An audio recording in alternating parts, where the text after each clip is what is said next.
Түз эфирде күндеме маалыматы программасын толтырылған чыгарылышы мен Айбек Исабеков таныштырам. Саламатсыздарбы. Алгач бүгүнкү чыгарылыштан кыскача. Эки тараптуу чечилген чегара боюнча Кыргызстанга 2365 гектар жер өтүп, Тажикстанга 1575 гектар жер берилген. Тагыраагы 795 гектар жер көбүрөөк Кыргызстанга тийди. Бүгүн парламентте УКМК башчысы Камчыбек Ташиев тажиктерге жер берип утулуп калды дегендерге жооп берди. Жогорку кеңеш Кыргыз-Тажик чегарасын делимитациялоо боюнча келишимди бекитти. 85 депутат макул, 1 депутат каршы добуш берди. Депутат Султанбай Айжигитов мандатынан ажыратылабы. Бүгүн жогорку кеңештин пленардык жыйынынын жүрүшүндө УКМК төрагасы Камчыбек Ташиев депутат тууралуу бир нече фактыларды ачыктады. Министр Чечейбаев кызамыктан коргоонун натыйжалуу жолу эмдүү экенин эскертип, бардык аймактарда кызамык көбөйүп жатканына байланыштуу кыргызстандыктарга кайрылуу жасады. Жалалабад шаарындагы 46 үй түртүрүлөт. Анткени жол кеңейтилип, турак жайлар жылдырылат.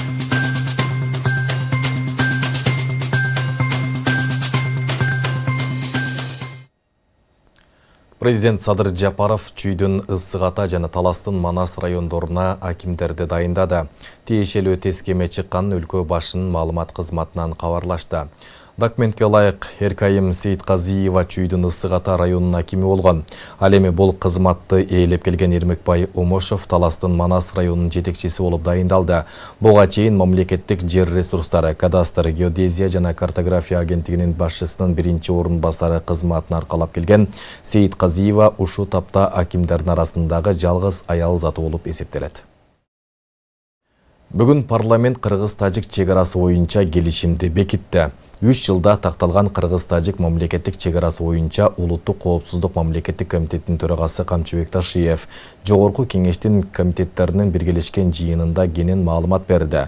Анда эки тараптуу чегараны тактоодо алмашылган жерлер боюнча түшүндүрмө берип, ар бир депутаттын суроолоруна жооп берди.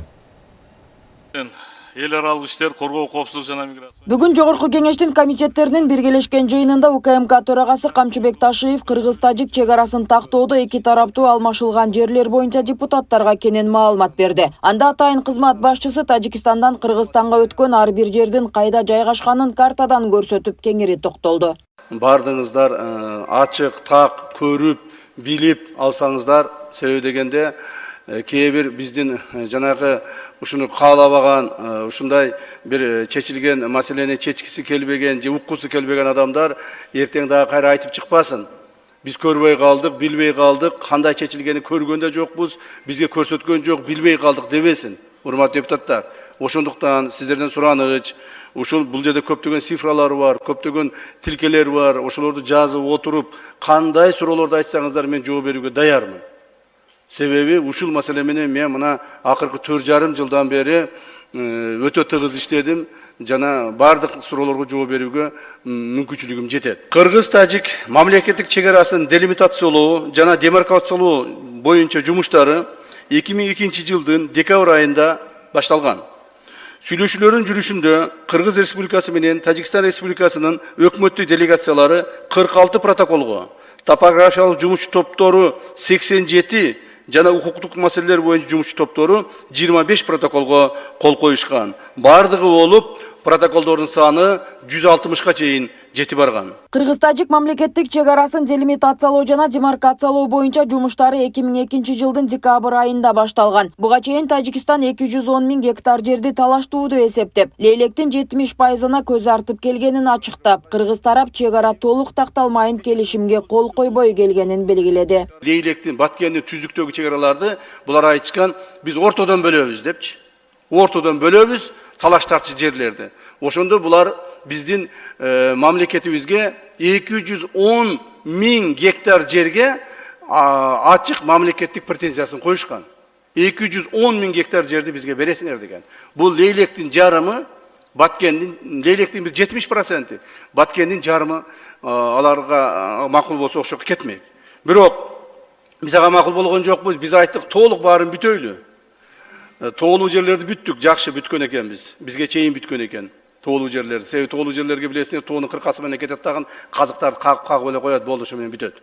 Андан сырткары атайын кызмат башчысы социалдык тармактарда тарап жаткан чагымчылдыкка чакырган видеолор боюнча да жооп берди. Камчыбек Ташиев алтын мазарды берип салышты деген видео боюнча кенен түшүндүрмө берип, алтын мазар мамлекеттин менчигинде калганын эскертти. Алтын мазарды биз жаздык, аны дагычы. Аны биз жаздык, себеби дегенде алар ошол малды жазбай таштап кетишкен. Бул чырлуу, алтын мазар биздики деп тигилер талашат, алтын мазар биздики деп биздикилер талашат. Муну алтын мазар боюнча айтып койбогонум себеби, атай айтып атканым себеби, урматтуу депутаттар, өзүңүздөр көрүп атасыздар, интернеттин заманы, интернетте ушундай бир видео жүрөт. Мына алтын мазарды берип салышты тажиктерге, алтын мазар тажиктерге кетти деп жүрөт. Андай эмес. Алтын мазар биздин мамлекеттин менчигинде калды. Аны биз өзүбүзгө жаздык. Муну ушул жерде бир айтып коеюн. Ушул деструктивный элементтер ушул маселени чыгарып атышат. Кайта алтын мазарды берип жиберишти деп. Берген жокпуз алтын мазарды. Кайра өзүбүзгө алып калдык. Ошондой эле УКМК башчысы Достук айылынын Тажикстанга берилишине жүрөгү ооруп жатканын, бирок келечек үчүн ушундай чечимди кабыл алууга аргасыз болгонун билдирди. Достук айылында Кыргызстандын 10 аскер кызматкери каза болгонун айтып, алардын ар бири мекен үчүн баатырларча күрөшкөнү эч качан унутулбастыгын кошумчалап, мамлекеттин 1 метр жери да сатылбастыгын дагы бир ирет эскертти. 91 гектар жер. Муну биз полный толук бойдон тажик тарапка өткүзүп бердик. Себеби, мунун бир себеби бар. Себеби сууну булар Достук айылы тажик тараптан алып ичет. Тажик тараптан алып ичет. Толук бойдон. То есть зависимость от них полностью. Бирок биз эмне кылдык? Биз ар бир үйгө 71 үйгө жашабаган адамдарга дагы, бирок ошол жерде кожолугу бар адамдарга Чет булактан, Баткендин чекесинен 10 сотуктан үй курууга жер бердик. То есть 10 сотуктан жер бердик, ал жерге мамлекет зыңк этип үйдү салып беребиз. Бул бир. Экинчи, ошол үйдүн жанына дагы 10 сотук бердик. Дополнительный, эми бул кийинки бала чакаңа салып аласыңар, өзүңөр кийин салып аласыңар деп дагы 10 сотук бердик. Плюс дагы 10 сотуктан, 9 сотуктан Кызыл Берден айыл чарбасына иштетүү боюнча үлүш жер бердик. Ошентип почти 30 сотуктан жер бердик ар бирине. Достук айылын эстегенде жүрөгүм ооруп турат. Ал жерде менин аскер кызматкерлерим каза болгон. 10 аскер кызматкерим каза болду. Мына 3 аскер кызматкерим ошол жерде танкада жарылып каза болду. Дастан, ошол чегара заставасынын орун басары жаңы барган Дастан деген жигит, мына таластан барган жигит болчу. Ошол жигитибиз акыр аягына чейин туруп, мектепте, акыр аягына чейин туруп, мектептин баягы дугалы кулап түшкөнгө чейин ошол жерде жалгыз өзү калып, ошол жерде коргоп, ошол жерде каза болду. Мына ушундай кайгылуу окуялар болгон, Достукта, урматтуу уганда. Достук десе эле баягы саясатчылар бир очко топтош үчүн, же саясий упай топтош үчүн ар нерсени айта бербегиле. Өтө кайгылуу жер. Ал жерде мына мен өзүм жеке айтып коеюн. Өзүм ошол жерде болгон убакта дагы, болгондон кийинки дагы, болгонго чейин дагы ошол жерде аралашып жүрүп, ошол жерде жүргөн адамдардын катарын айтып атам. Сырттан туруп алып, Достукка бир да жолу барбаган адам катары айтып аткан жерим жок. Ошон үчүн Достук боюнча сүйлөгөндө этият болуңуздар. Достукта нааразы болсо, Достук айылынын элдери өздөрү нааразы болсо, мен аларга жооп бергенге даярмын. Аны улай төрага головной суу бөлүштүрүүчү аймагында тажик тарапка бериле турган 4 метр жер үчүн 1000 гектар жер сураганын кошумчалады. Мындан сырткары сууну мурда Кыргыз тарап 30%, Өзбек тарап 20%, тажик тарап 50% колдонуп келгенин, мындан ары дагы сууну ушундай эле өкмөттөр аралык келишимдин негизинде колдоно тургандыгын билдирди. Солдаттарыбыз турат, бул жерде булардын солдаттары турат, могул жерде. Чабыш, талаш, тытыш постоянно. Ушул жерде канча адам өлдү, ушул жерде эле 2021-жылы баягы биздин жарандарыбыз головнойду алып коюп атыптыр деп бара калганда канча адам өлдү ушул жерде? Абдыкеримов 12 адам ушул жерде өлдү, мына жарандарыбыз. Так бара калып алардын үстүнө гранатометтон түшүп, мина түшүп, ушул жерде 12 адам өлдү. Так. Ушинтип ызычуу болуп жүргөн жер. Ошондо биз айттык, жок, муну биз жөнөн-жөн бөлбөйбүз. Биз муну жөнөн-жөн бөлбөйбүз. Ал жерде болгону 4 метр жер. Ачык айтайын. 3 шлюз турат. 3 шлюз турат. 3 шлюздү 1,5 шлюздан бөлгөндө биз буларга 4 метр жер калтырышыбыз керек. Бул 4 метр жерди мен мына ачык айтып коеюн, баткендиктер да уксун. Биз аларга калтырган күндө деле 1,5 шлюздү калтырбаган күндө деле ошол сууну булар пайдаланып атат. Мындан кийин да ошентип пайдаланат. Себеби өкмөттөр аралык бизде келишим бар. Биз ал сууну буларга пайдаланбайсың деп бере албай кое албайбыз, туугандар. Себеби бул Кудайдын суусу. Кудайдын суусу келип атат, аны биз өзүбүзгө керектигине алып атабыз, керек эмес өзүбүздөн ашканын булар пайдаланат. Бул мыйзамдуу эле нерсе. Так, ошондуктан ошол шүлүүздүн 1,5 бериш үчүн, 4 метр жерди бериш үчүн мен булардан 1000 гектар жер сурадым.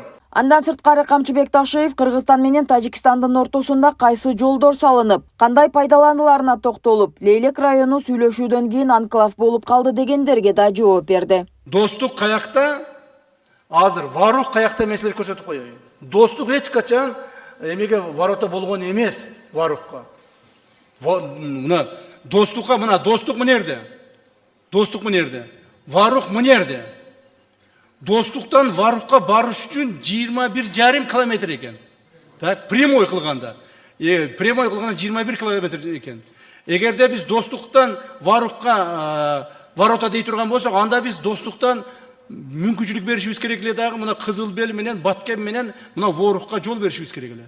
Ошондой эле төрага чек ара маселеси мамлекет башчы Садыр Жапаровдун саясий эрки менен чечилгенин кошумчалады. Анын айтымында президент чек ара тилкелерин ар бир метрине чейин билет жана ар бир карыш метр жерди бирге талкуулап, бирге чечкенин белгиледи. Анын жыйынтыгында эки тараптуу чек ара такталып, Кыргызстанга 2365 гектар жер өтүп, Тажикстанга 1575 гектар жер берилген. Тагыраагы 795 гектар жер көбүрөөк Кыргызстанга өткөн. Тажиктерге берип утулуп калды дегендерге жооп, деди төрага. Эң биринчиден биздин урматтуу президентибиз Садыр Кожоевич Жапаров турду.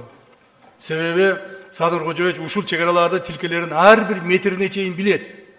Мен жеке ал киши менен ар бир метр жерди талкуулап бирге чечип аттык. Кээде ушундай маселелер болуп калып атты, комиссия карап атканда. Комиссиянын ишин токтотуп коюп, мен атайы келип, Садыр Кожоевич менен сүйлөшүп, аны менен такташып, ал уруксат бергенде гана ошо чечимдерди кабыл алып аттык. Натыйжада жыйынга катышкан 87 депутаттын 86-сы макул, бир эл өкүлү каршы добушун берди. Белгилей кетсек, Тажикстандын парламенти чек ара боюнча макулдашууну кечээ 18 мартта ратификациялаган. Аталган документтерге 13 мартта Бишкекте эки өлкөнүн президенттери кол койгон. Нурзат Көчүмкулова, Майрамбек Абдибилал уулу, регион, Бишкек. УКМК төрагасы Камчыбек Ташиев чек ара боюнча баяндама жасап бүткөн соң жыйындын калган бөлүгү суроо жооп форматында уланды. Анда депутаттар тарабынан тактоо иретинде бир катар суроолор узатылып, УКМК төрагасы жооп берди. Депутаттарды өзгөчө чек арага жанаша жайгашкан жерлердин тагдыры кызыктырса, бир катары суу маселесинин чечилишине маани беришти. Кыргыз-тажик чек арасы чечилип жаткан тарыхый учурда Камчыбек Ташиев менен эл өкүлдөрүнүн ортосундагы талкууну кийинки материалдан толук көрө аласыздар. Сунушту мен добушка коем. Макул деген депутаттар добуш берип койсоңуздар. Кыргыз-тажик чек арасын делимитациялоо боюнча келишимди УКМКнын төрагасы Камчыбек Ташиев баяндама жасап, алгач парламенттин 6 комитети колдоду. Депутаттар тарабынан бир катар суроолор да узатылбай койгон жок. Талкуу маалында депутат Миргүл Темирбаева Максат айылындагы тилкелер жана Баткен облусунун Арка айылындагы насостук станция боюнча бир катар маселелерди тактады. Арканын ошол Худжант Канибадам трассасын кесип өткөн Арка каскадтык насостук станцияга баруучу жол бар болчу да кичине. Аны мен айтамын. Бул жерде насостук станцияны айттасызбы? Ооба. Насостук станциялар боюнча өкмөттөр аралык бизде мына келишим бар, документтерди окусаңыз ошол жерде жазылып турат. Өкмөттөр аралык келишимге кол койдук. Атайы. Биз ар бир алардын биздин территориябызда калып кеткен насостору бар, биздин алардын территориясында калып кеткен насосторубуз бар. Бардык ошо насостук станцияларга тоскоолдуксуз өтүү боюнча келишим түзүлдү. Ал насосный станция, жанагы сиз айткан эмеден Кайраккумдан алган насосный станция, ал бизде калды. Ал жерди биз пайдаланабыз, себеби ал насосный станция менен мына Арка бүтүндөй сугарылат, жаңы жер бүтүндөй сугарылат. Ал эми эл өкүлү Камила Талиева Баткен облусунун Каттатуз участкасындагы мунай скважиналары боюнча суроолорду узатты. Буга министрлер кабинетинин төрагасынын орун басары УКМК төрагасы Камчыбек Ташиев Каттатуз жеринен 600 гектарынын 450 гектары кыргыз тарапка өткөнүн билдирди. Мен ошол Каттатузга былтыркы жылы барып келдим эле да, бул жерде жана кыргыз нефтин скважиналары бар. Нефти бар, газ бар ал жерде. Анан Кытай келип бизге скважиналарды курган. Азырбек мырза, ошолар бизге өттү, ошону сурайын дедим эле да. Ушул жерде айтып атпаймынбы, 300 гектар жерди жарымынан бөлдүк биз. 300 гектар, мен азыр что-то эсимде жок. Мондай болуш керек эле 300 гектар, по-моему, да? Ушундай беле, кандай эле, эски картасы барбы бизде? Ошо 300 гектар болчу, 300 гектар биз ортодон бөлдүк. 600'dü, то есть 300'дөн.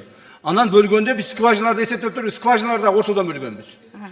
Мен жооп берип коем. Көптөгөн тажиктердин скважиналары бизге өтүп кеткен. Депутат Исхак Масалиев головной суу бөлүштүрүүчү жайын теңметең бөлүү тууралуу сөз кылып, талаш тартыш улана бербейби деген маселе тактады. УКМК төрагасы эч кандай талаш тартыш болбой турганын белгилеп, жүргүзүлгөн сүйлөшүүлөрдүн негизинде головной суу бөлүштүрүүчү жайынын 3 шлюзу 1 жарымдан тең бөлүнгөнүн ырастады. Урматтуу Камчыбек Кыдыршаев, жанакы головной боюнча сиз айтып кеттиңиз, жана 3 шлюз боюнчачы. Илгертен бери уже 100 жылдан бери ушу суу талаштын айынан көптөгөн конфликт болгон, туурабы? Ошондон сиз 1,5 шлюз биз карайбыз, 1,5 шлюз алар карайт деп. Бул турмушта кандай болот бул? Турмушта сезон келгенде бири-бирибизди талашпай же совместно. Именно ошол турмушта эгерде биз головнойду бербейбиз деп отурганыбыз үчүн, так, алар алабыз деп отурган үчүн канчалаган сиз айткан согуштар болду. Баягы суунун нугу менен келип ортодон бөлдүк. Эми 1,5 болуп калды. Биз согласовать этип туруп, ремонтту да чогуу кылабыз. Так, ал жерде бөлүштүрүү дагы өкмөттөр аралык соглашение менен жүрөт. Акылдашып калсаңар да. Акылдашып кыла беребиз. Муну менен катар депутат Айгүл Айдарова Баткен облусунун Самаркандек айылындагы Тескей тилкеси боюнча маселени тактады. Самаркандек айылында бизде Тескей бар. Тескейде 12 үй бар. 12 аз эле. Ошол Тескей жакта Тажикстан, анан Кыргызстан болуп, мында шахмат болуп калганбызда, илгертен бул шахмат болот. Бир тажиктин жери, анан кыргыздыкы ошентип төртөө шахмат болуп калган. Ортодо сай бөлүп турат. Чоң сай бар. А сайдын биягында уже мен өзүм төрөлүп өскөн үй. Биягы уже Тажикстан менен Кыргызстан. Азыр мага суроо келип атат да, ошол жактагы 10 үйдү кайсыл жака көчүрүшөт, жана ошол сай Кыргызстан жака карап калабы же Тажикстан жака карап калабы депчи, бирок сай илгертен бизге карачы. Муну ол жердин баардыгы бизге өтүп калды. Айгүл, уктуңбу? Суу бөлүнгөн жер бизге өтүп калды. Муну ол жерден эгер ушуга бөлүнгөн суу ушактан барып туруп, Кожжала менен барып туруп Самаркандекке жетпей турган болсо, бу жердеги суу сенин колуңда болот. Тотот коесуң. Вот и всё. Вот стратегический чечим деп ушуну айтат. УКМК төрагасы Тажикстан менен чегара аныкталып бүткөнү менен 3 өлкөнүн кесилиш чекити аныкталбай, Кыргызстан, Өзбекстан жана Тажикстан бир бүтүнгө келе албай жаткан маселе да чечилгенин кабарлады. Ал жерде да Кыргызстан өз позициясынан тайбай утуш менен чыкканын парламент жыйынында билдирди. 2025-жылдын 3-мартында Дүйшөмбү шаарында кезектеги 3 тараптуу жолугуш уюштурулуп, анын жүрүшүндө кесилишүү чекитинин жайгашкан жери боюнча тараптар бирдиктүү чечимге келип макулдашылды. Муну да бүтүрүп койдук. Ал эми кесилишүү чекити аныкталганы менен Кыргыз-Тажик чегарасынан 1300 метр, Кыргыз-Өзбек чегарасынан 690 метр, жана Тажик-Өзбек чегарасынан 3000 метр кесилишүү чекитине чейинки аралыктарды такталып жазылган эмес болчу. Ушуга байланыштуу тараптар калган участоктарда чегара сызыгынан өтүүсүн тактап, бул тилкелерди кесилишүү чекити жөнүндө келишимге киргизүүнү макулдаштык. Андан сырткары ратификацияга алып келинген мыйзамдын мамлекет үчүн маанилүүлүгүн көпчүлүк депутаттар тарабынан белгиленди. Көп жылдардан бери чечилбей келген Кыргыз-Тажик чегарасынын чечилгенине жана аны чечүү үчүн иштеген комиссия мүчөлөрүнө эл өкүлдөр тарабынан ыраазычылык билдирилди. Мен силерге рахмат айтам, президентке, жана сизге, комиссияга. Негизинен чечим чыгарып чекит койдуңар. Эми мындан ары эгер биздин өлкөгө бирөө киребиз десе, жана кызыл линиялар көрсөтпөдүңүз, мындан ары бул агрессия болуп эсептелинет да. Аны мындай эл жакшы түшүнбөй атат да. Буга чейин агрессия эмес болчу, буга чейин кимдин территориясында ким жүргөн белгисиз болчу. Бүгүндөн баштап өзүбүздүн чегибиз бар, өзүбүздүн коргой турган жерибиз бар. Рахмат силерге. Могул чегара чечилди деп эле биз эми жөн жай жатпашыбыз керек деп ойлойм. 2 эсе, 3 эсе, 7 эсе күч түзүмдөрүн күчөтүп, ошол чегараларды зым менен зыңкыйта тосуп, анан ошол жерге дагы эртең башка кол салууларга кепилдик бербейт деп эч ким жооп бере албайт. Ошон үчүн биз муну дагы бекемирээк көзөмөлгө алыш керек. Демилгени колго алып, бирөөлөр чечиш керек эле да акырычы. Мурда биз көп эле жетекчилерди көрдүк да, мисалы. Ойлонолу, кое туралы, ушу мен бир айылга бир жерге жаман көрүнүп калбайын, ушу мен жаман сөз укпайын, эптеп мөөнөтүмө бүтүп кетсем болду. Менден кийинкилер Маалыматка ылайык 31 мартта Кожентте 3 мамлекеттин президенттери чек аралардын кесилишкен чекити боюнча документке кол коет. Андан кийин жогорку кеңештин кароосуна киргизилип, ратификациядан өтөөрүн УКМК төрагасы билдирди. Айбек Исабеков, Шырзат Эгембердиев, Регион. Адахан Мадымаровты азырдагы алып келип камап койсо болот. Бул тууралуу УКМК төрагасы Камчыбек Ташиев жогорку кеңеште айтты. Ал белгилегендей Мадымаров 2009 жылы Коопсуздук кеңешинин катчысы болуп турганда 4 көчөнүн 49 жылга ижарага алабыз деген протоколго кол коюп, ал тажиктерге тиешелүү деген сыяктуу бүтүмгө ишарат кылган. Натыйжада аны тажик тарап сүйлөшүүлөрдө басым катары колдонгон. Ошондой эле УКМК төрагасы 2009 жылы кол коюлган протокол боюнча Кыргыз тарап курган көпүрө дагы коңшу өлкөгө өтүп кеткенин айтып, 3-4 айлык сүйлөшүүлөрдөн кийин гана көпүрө толугу менен Кыргыз тарапта калганын кошумчалады. Киши айтып атпайбы, Адахан Кимсанбаевич айтат, мен дейт, президенттин тапшырмасы менен баргам дейт. Алмалда президент Бакиев болчу. Барып ошо протоколго кол койгом дейт. Биринчиден, ал юридикалык жагынан дагы эч кандай протоколго кол коюуга акысы жок. Ал өзүнүн коллегасы менен, ошо Совет Безопасности Тажикстан менен кандайдыр меморандумга кол койсо болот, келишимдерге кол койсо болот, кызматташтыкка кол койсо болот. Бирок чек ара жөнүндө эч нерсеге кол коюуга анын конституциялык, мыйзамдык укугу болгон эмес. Жана койбош керек эле. Эч качан ошо чек ара тилкелери бүтүп, мыйзамдуу ишке киргичекти, бул жер сеники, ооба, туура сеники, мен аренда калайын деген, бул деген ошо сенин жериң деп признавать эткендик болот. Булар ошентип признавать этип коюшат. Да 4 көчө силердики, биз 49 жыл аренда калайлы деп. Мына 20 жыл өтүп кетти. Дагы 29 жылдан алар бизди айдан кууп чыгат дагы айтат болчу. Бул жер биздики, мына сен кол койгон протоколуң бар. 49 жылың бүттү арендаң депчи. Өткөндө Адахан Кимсанбаевич айтып атат, бул протокол жөн эле протокол да, муну менен жөн эле туалетке барып койсоңор болот, баяк кылып койсоңор болот деп.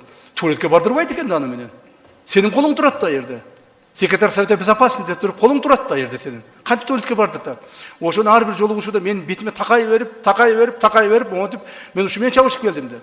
Анда алар айтып атышты, андай болсо, силер ошону мамлекет аралык протоколго кол кое берсеңер, көрүнгөн адам келип, силер алар жооп ататпайсыңарбы деди.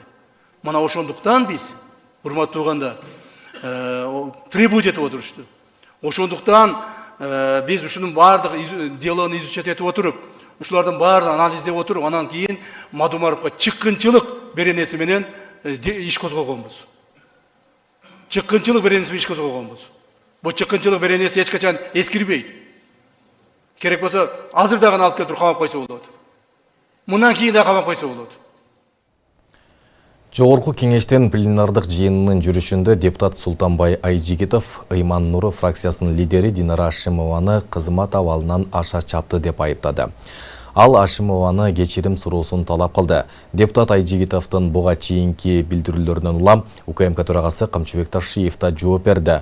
Ал депутаттын буга чейинки кыңыр иштерин ачыктап, ал тууралуу бир нече фактылар аныкталганын билдирди. Мыйзамга ылайык анын депутаттык мандатынан ажыратылышы мүмкүн экенин да эскертти. Бул боюнча кененирээк кийинки материалда баяндалат. Бул күндөрдө Султанбай Абдырашитович бир да жолу барып койгон эмес. Бир дагы адамга жардам берип койгон эмес. Бир дагы солдатты, же бир дагы ошол жердеги жаранды моралдык колдоо кылган эмес. Султанбай Абдырашитович, ушуну эсиңизден чыгарбаңыз. Жөн-жөн сүйлөгөн туура эмес бул. Жогорку кеңештин пленардык жыйынында депутат Султанбай Айжигитов Ыйман Нуру фракциясынын лидери Динара Ашимованы кечирим суроосун талап кылды. Мунун алдында Айжигитов депутаттардан 10 мүнөт сөз сүйлөөгө уруксаат сурап, алардын макулдугун алды. Ал өз сөзүндө депутат айымды кызматтык абалынан аша чапты деп аяптап, ага 3 талап койду. Болбосо ишти башкы прокуратура аркылуу чечүүгө мажбур болоорун айтты. Ни в одном НПА, регламентирующей деятельность ЖК, нет такого понятия, как исключение с фракции. Фракция лидеринин депутатты фракциядан чыгарууга укугу жана андай бийлиги жок. Эл өкүлүнүн ишмердүүлүгүн караган документтерде депутатты фракциядан чыгарып салуу деген түшүнүк жок. Фракциянын чечимдери буга каршы келбеши керек. Мындай ыйгарым укугунун жоктугуна карабай депутат Айжигитовду көз карандысыз пикири үчүн фракциядан чыгаруу маселесин алып чыкты. Муну менен депутаттын мыйзамда көрсөтүлгөн укуктарына карабай Ашимова өзүнүн кызмат абалынан аша чапты. Тем самым Ашимова совершила умышленное преступление, превысила свои должностные полномочия. Буга чейин 5 марттагы парламенттин жыйынында Султанбай Айжигетов Баткен районундагы Достук айылы Тажикстанга өтүп кетсе, Варух анклавына коридор ачыларын айтып чыккан эле. Анын мындай билдирүүсүнөн кийин Жогорку Кеңештин Ыйман Нуру фракциясы депутатты мүчөлүктөн чыгарган. Ал эми бүгүнкү парламенттеги комитеттердин биргелешкен жыйынында УКМК төрагасы Камчыбек Ташиев Айжигетовдун билдирүүлөрүнө жооп берди. Төрага Айжигетов боюнча бир нече маалымат чогултканын белгилеп, ал дээрлик 5 жылдын ичинде Баткенге 9 жолу барганын, 2022 жылдагы чек ара чатагы маалында бир да жолу бут басып барбаганын маалымдады. Ал күндөрдө эстен чыгарбагыла туугандар. Бул күндөрдө Султанбай Абдрашитович бир да жолу барып койгон эмес Баткенге. Мына, пожалуйста, справка турат. Бардым десе айтсын. Бир дагы адамга жардам берип койгон эмес. Бир дагы солдатты же бир дагы ошол жердеги жаранды моралдык колдоо кылган эмес. Ошондон кийин 24-25 апрель 2023 барыпсыз Баткенге. 27-28 июль bir күндөн 2023 барыпсыз. И 29-30 март 2024 барыпсыз. Все. 22-16 сентябрдан кийин бир да жолу барып койбопсуз. Вот, пожалуйста. На ваше выступление ответ.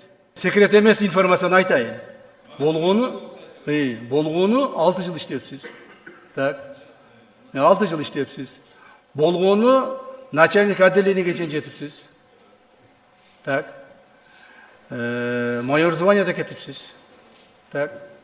Бир чоң бир начальник управления, начальник бир какой-то бир чоңураак кызматты иштеп, чоң деле эмени аткарбапсыз. Так. Бул жерде сиздин личный делоңуздан алдым мен эч кандай бир чоң спецмероприятияга катышып, же болсо кандайдыр бир заслугаңыз да жок экен. Наоборот, взысканияңыз көп экен. Аларды айтпай эле коеюн. Взысканияңыз көп экен. Анан жанагы бир эле айт эле деп атасыз, бир нерсени айтып коеюн, өлүп кетсин, эмне болсо ошо болсун. Сингапурга кетип калганыңызды да билебиз. Ошондой эле Камчыбек Ташиев Айжигетовдун буга чейин кылмыш жоопкерчилигине тартылганы боюнча да ачыктады. Ал мыйзамга ылайык Жогорку Кеңештин депутаттыгына талапкер, соттуулугу жана кылмыш жоопкерчилигине тартылганы тууралуу БШКга маалымат берүүгө милдеттүү экенин белгилеп, бул боюнча далилдер аныкталган чакта депутат мандатынан ажыратылаарын билдирди. 17 жылы бир жаш баланы уруп коюп, анан кийин ушу өзүңүздүн бир туугандарыңыз жалаң сот системасы иштейт экен, тияк-бияк болот экен, баягы хулиганствону башка эмеге статья которуп отуруп, анан кийин жанагы срок өттү деп туруп, анан сизди бошоткон турбайбы? Кылмыш жоопкерчилигиненчи. Бирок ошол өзүңүздүн кылмыш жоопкерчилигине тартылган справкаңызды сиз Центр избиркомго бербепсиз. Мен эсептеп чыктым, карап чыктым муну дагы. Мен муну кертең Султанбай Абдрашитовичтин мандатын алып койсо, таң калбаңыздар. Центр избиркомго. Мен запросту жөнөттүм. Ушундай справка барбы десем, аларда жок экен. Центр избирком өткөндө маган айтырып бериптир, биз бүгүн карап атабыз. Мен айтып карабагыла дедим. Эгер силер мен ратификацияга чейин барып карап туруп, Айжигитовдун мандатын алып койсоңор, анда элдин баары айтат. Булар ушу ратификациядан коркуп кетип алдырып койду окшойт депчи. Мына мыйзамды бузгандыгы боюнча фактыны мен Центр избиркомго бердим.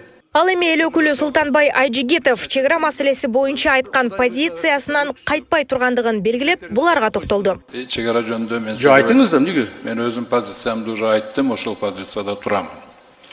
Башка сүйлөштүн кереги жок да, кажети жок. Эми сиз мага личный мени фамилиямды атып, күнөөлөрдү коюп атканыңыз үчүн мен ошол жөнүндө сөз кылайын.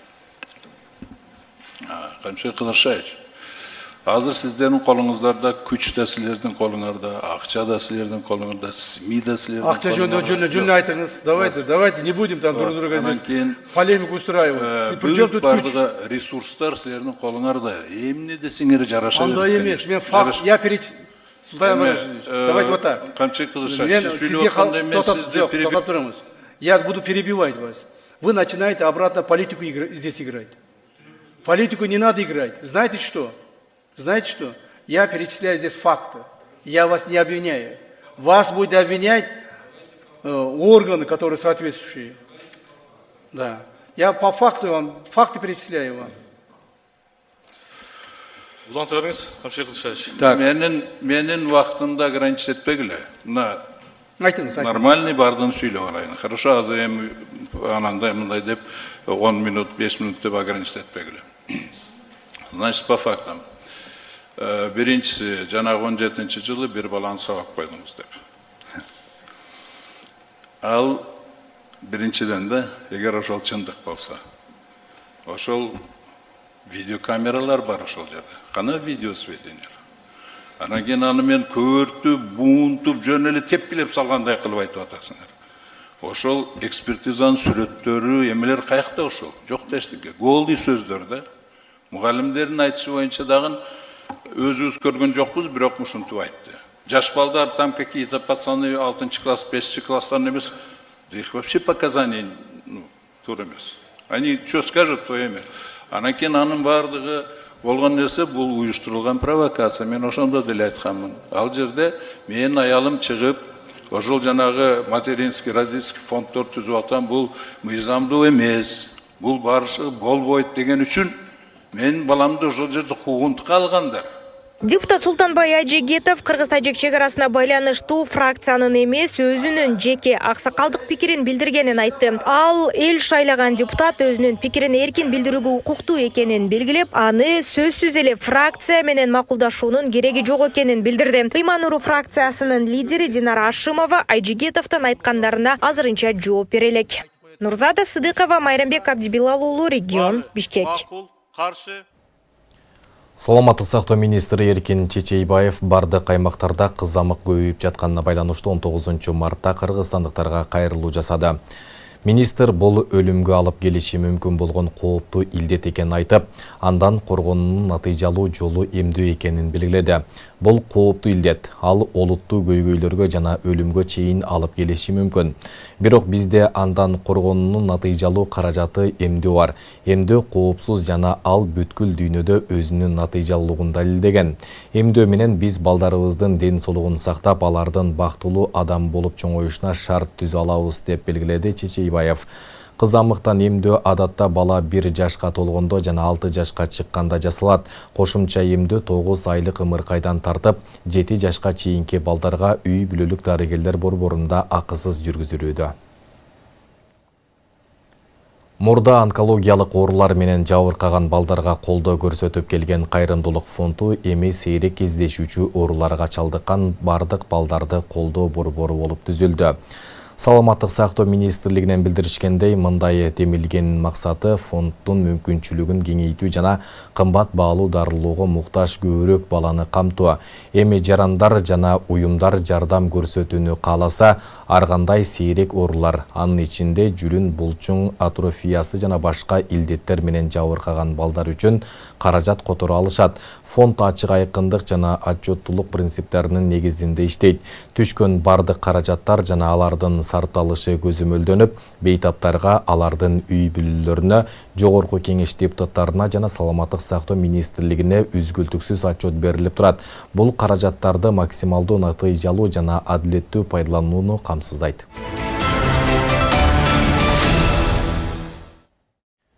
Чүй облусунун Ысык Ата районундагы мыйзамсыз менчиктештирилген бала бакча мамлекеттин менчигине кайтарылды. Болуу тууралуу Улуттук коопсуздук мамлекеттик комитетинен билдиришти. 2005-жылы жогоруда аталган 140 орундуу мектепке чейинки билим берүү мекемеси мыйзамсыз түрдө Ош шаарынын экс-мэри тарабынан менчиктештирилген. Көрүлгөн иш-чаралардын алкагында Ысык Ата районунун Сынташ айылынын Новая көчөсү 19А үй дарегинде жайгашкан аянты 0,53 гектар. Колдонууга жарактуу аянты 1094 квадрат метр болгон бала бакча мамлекеттин балансына кайтарылды. Аталган бала бакча 2005-жылдын 14-мартында мөлтү менчикке өткөрүү жөнүндө келишимге ылайык Чүй облусунун Ысык Ата районунун Сынташ айыл өкмөтүнүн балансына өткөрүлдү. Жалал-Абад Бегават жолунун экинчи этабы башталды. Бул жолу Жалал-Абад шаарынан Ош Бишкек трассасына чейинки 6 чакырым жол кеңейтилет. Буга байланыштуу жол боюндагы үйлөр жылдырылат. Учурда алардын эң азы 1,5 метр деп белгиленсе, эң көбү болжол менен 5 метрге жетүүдө. Деген менен жергиликтүүлөрдү компенсация маселеси тынчсыздандырууда. Анткени көпчүлүгүнүн үйлөрү жол боюнда жайгашкандыктан турак жайынан жарым-жартылай ажыроо алдында турат. Кененирээк кийинки материалда сөз болот. Сөрпөрдө жашап турабыз да, неме кылабыз? Эми ошону төлөп берсе жакшы болот да. Жалал-Абад Барпы жолунун четиндеги тургундар үйлөрүнөн жарым-жартылай ажырайт. Турак жайлардын эң азы жарым метрден болжолдуу 5 метрге чейин жылдырылат. Анткени 4 тилкелүү жаңы заманбап жол салынат. Жергиликтүү тургундардын көпчүлүгүнүн үйлөрү жол жакта жайгашып, бузула турган аймакта турат. Мындан улам алардын маселеси кайрадан эле компенсацияга барып такалууда. 370 жазып кетти өкмөттөн. Шуну бузабыз дейт. Наригеде 4 хана үйүм бар. Жашап аткан үй. 3 метр келет экен ал. Ошондо 2 хана полностью жоголот дейми? Шунга компенсация төлөйбүз деп мэрияга чакырды, Кудай кааласа төлөсө керек. Бирок унга чейин жашаганга шарайтыбыз жок. Эми буз десе бузабыз. Шулай эми компенсацияны эртерээк берсе, Кудай кааласа, анан биз шуну кышка чейин куруп алсак деген оюбуз бар. Пол 30 метр үй бузулуп атты. Основной үйүбүз көчө жакта да. Айтып атпаймынбы? 10 комната үй болду. 8 комната үй, 2 комната айван болду. Эми ошону төлөп берсе жакшы болот да, конфискациясы болсо. Болбосо азыр буз уйра турган болсо, биз отура турган үй ham жок болот да. Ошо күтүп турабыз, мэриядан келебиз деген. Уже бүгүн 3-күн болду. Ответ жок, бага келелек. Менин үйүм жолдон кыйла алыс жайгашкан. Бирок дагы жылдырышым керек болуп жатат.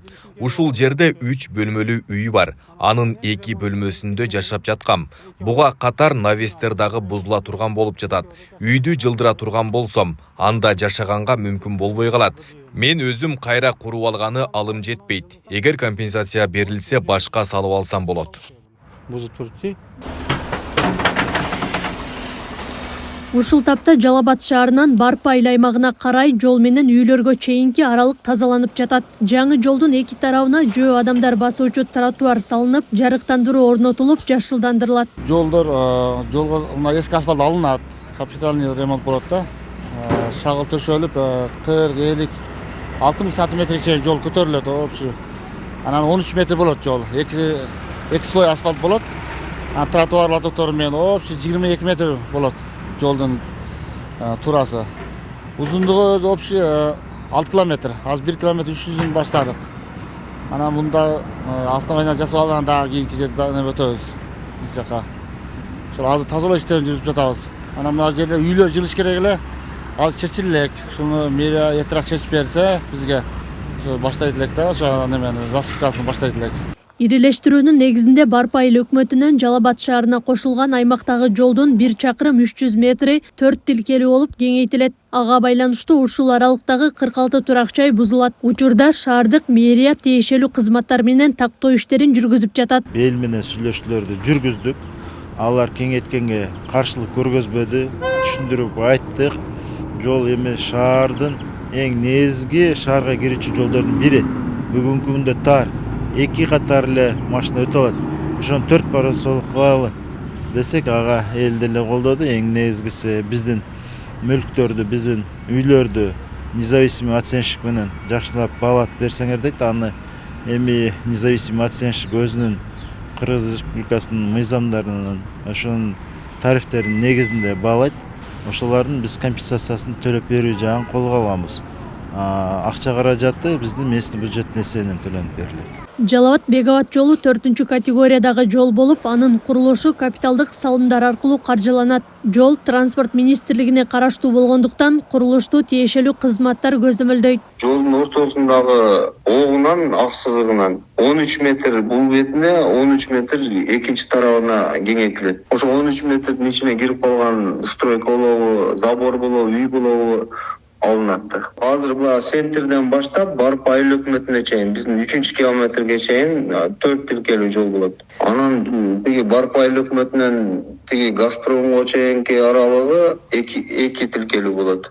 Бирок 26 метрге жолду баары бир кеңейтилет. Жалал-Абад Бек-Абад жолунун жалпы узундугу 11 чакырымды түзөт. Биринчи этабында 5 чакырымы асфальтталган. Акылай Карабаева, Замирбек Тойчубаев, регион. Норузга карата ала тоо аянты 5 күнгө жабылат. Бүгүндөн баштап Бишкектин Борбору Норус майрамына карата жабылат. Болу тууралуу милициянын кайгылуу кызматынан билдиришти. 18 март саат 22:00дөн 23 мартка чейин Чүй проспектисинин Панфилов көчөсүнөн Эркиндик бульварына чейинки бөлүгү, Раззаков көчөсүнүн Абдымомунов көчөсүнөн Чүй проспектисине чейинки бөлүгү, Орозбеков көчөсүнүн Абдымомунов көчөсүнөн Чүй проспектисине чейинки бөлүгү жабылат. Кайгылуу кызматы убактылуу ыңгайсыздыктарга түшүнүү менен мамиле кылууга чакырган. Чукул билдирүү 19 марттан 23 мартка чейин абанын температурасынын жогорулашына байланыштуу Кыргызстандын тоолуу райондорунда жана тоолордогу жолдорго кар көчкү түшүүсү, кар күрткүсү жана көчкү куюлмалары пайда болушу мүмкүн. Бул тууралуу Өзгөчө кырдаалдар министрлиги эскертүүдө. Маалыматка ылайык кар көчкү Бишкек-Ош жолунун Төбө ашуу Алабел ашууларына, Чычкан Капчыгайына, Сусамыр Талас Тарас унаа жолундагы Өтмөк ашуусуна түшүүсү ыктымал. Аталган мекеме жолдор тайгак болуп муз тоңорун, кырсыктарды болтурбоо жана алдын алуу үчүн унаалардын ортосундагы 500 метр аралык кыймыл чектелиши зарылдыгын белгилөөдө. Регион телеканалынын күндөмү маалыматтык программасын социалдык тармактардан күзөтүп барыңыздар. Ал үчүн Регион телеканалынын Facebook, Telegram жана YouTube каналдарына катталып, акыркы жаңылыктардан кабардар болуп туруңуздар. Бүгүнкү чыгарылыштын мына ушул жаңылыктар толуктады. Ар дайым жакшы жаңылыктар алышалы. Түз эфирде мен Айбек Исабеков болдум. Кечиңиздер көңүлдүү болсун. Саламатта туруңуздар.